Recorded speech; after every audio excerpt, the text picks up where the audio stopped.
Պարոն Սիմոնյան, այսօր Նիկոլ Փաշինյանն է Գյումրիում, եկել է Երևան էլ այստեղ համերգի է մասնակցելու։ Գյումրեցիները նախ իսկ տրամադրություններ ունեն, ինչպես կդիմավորեն իրենց, վստահաբար դուք շփումներ ունեն մեկ պարբերաբար քաղաքացիների հետ։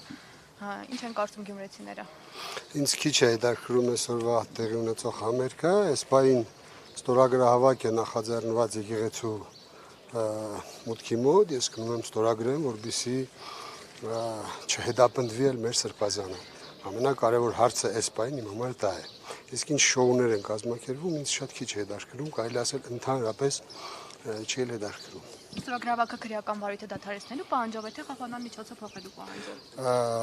Եվ ինչքան գիտեմ, բայց ամենակարևորը որ դադարեցնեն հետապնդումը։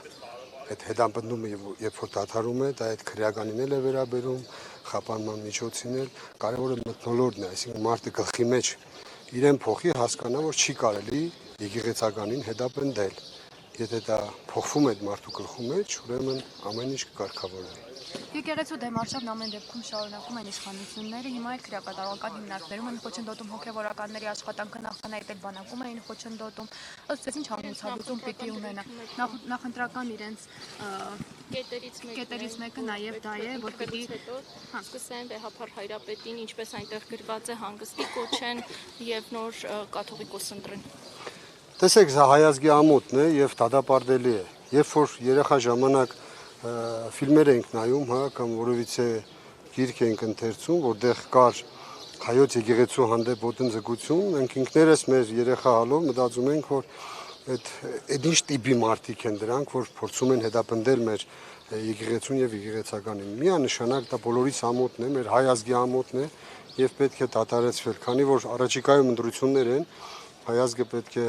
այն գիտակից մասան, ովքեր շարժիչ ուժն են համարվում, պետք է գիտակցաբար մոտենան այս ընտրություններին եւ փորձեն ընտրությունների միջոցով իշխանազրկել նմանատիպ մտածելակերպ ունեցող մարդկանց։ Շնորհակալություն։ Եվ շուտով նախընտրական շրջան է, դուք ինչ որոշում ունեք, արդյոք կմասնակցեք, ինչ ձևաչափով կմասնակցեք։ Դե ես Հայաստան դաշինքի ցուցակում եմ եւ Հայաստան դաշինքի հետ միասին մասնակցելու եմ ընտրություններին եւ կարծում եմ, որ մեր ժողովուրդը կփորձի հասկանալ, ով է իրեն մոլորեցնում եւ ովքեր են փաստերի հիման վրա կարողանում երկիրը հանել այս ճգնաժամից եւ այս ճայճից։ Նիկոլ Փաշինյանն օրինակ ասում է ընդդիմադիրները, մասնավորապես նշելով ուժեղ Հայաստանը, Հայաստան դաշինքը եւ Գագիկ Ծառուկյանի գլխավորած ուժը անցուղիքներ չեն հաղթահարելու։ Դե հիմա իրենք ասում էին Արցախը ապագա ունի եւ ծափահարում էին։ Հավատանք,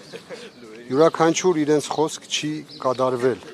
Այսինքն 18 թվականին իրենք ասացին, որ սեր եւ համերաշխություն ենք բերելու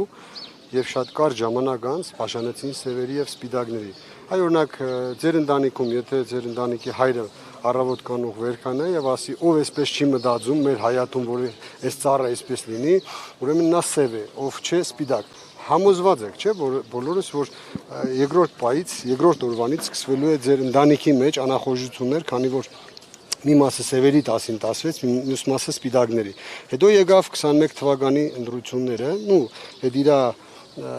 քարոզի շրջանակներում այդ Արցախ Հայաստանը եւ վերջով բերեց պատերազմը, դրանից հետո ասավ Արցախը ապագա ունի եւ 23 թվականին ստորագրվեց Արցախը Ադրբեջանի կազմում ճանաչելու համար։ Հիմա եթե այդքան բանից հետո պետք է նորից հավատանք, որ մենք ձայներ չունենք, իրենք ձայներ ունեն, ինչ ասեմ։